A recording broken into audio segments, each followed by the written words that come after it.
അസ്സലാമു അലൈക്കും. ബിസ്മില്ലാ വസ്സലാത്തു വസ്സലാമു അലാ റസൂലില്ലാ വഅലാ ആലിഹി വസ്വഹ്ബിഹി അജ്മഈൻ. അമ്മാ ബഅദ്. ദാനധർമ്മത്തേക്കാൾ ഉത്തമമായതാണ് നല്ല വാക്കുകൾ. സൂക്ഷ്മതയുള്ള ജീവിതം പോലും നല്ല വാക്കുകളെ കൊണ്ട് പണിതെടുക്കാം. നല്ല വ്യക്തിത്വം നമുക്ക് കൈവരാനും ഈ നല്ല വാക്കുകളാൽ നമുക്ക് കഴിയും. മറ്റൊരാളുടെ മനസ്സിൽ നമ്മളെന്നും പൂത്തു നിൽക്കാൻ തോളിൽ തട്ടി പറയുന്ന അഭിനന്ദനത്തിൻ്റെ ഒരു കൊച്ചു വാക്ക് മതിയാകും, അല്ലേ? സ്നേഹത്തോടെയാണെങ്കിൽ വിമർശനങ്ങൾ പോലും സന്തോഷത്തോടെ ആളുകൾ കേട്ടിരിക്കും.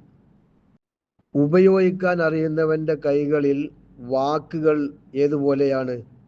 വജ്രങ്ങളെപ്പോലെയാണ്. അതായത് അതിന് മൂല്യമുണ്ടാകും, അതിൻ്റെ തിളക്കം വർദ്ധിക്കുകയും ചെയ്യും.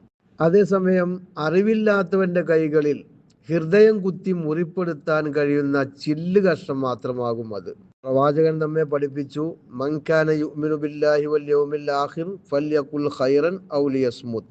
അള്ളാഹുവിലും അന്ത്യനാളിലും വിശ്വസിക്കുന്നവരാണോ നല്ലത് പറയുക, അല്ലെങ്കിൽ മിണ്ടാതിരിക്കുക. പറഞ്ഞുപോയ വാക്കുകൾ ഒരിക്കലും നമ്മെ സങ്കടപ്പെടുത്താതിരിക്കട്ടെ. പറയാതിരുന്ന വാക്കുകൾ എന്നും ആശ്വാസവുമാകട്ടെ.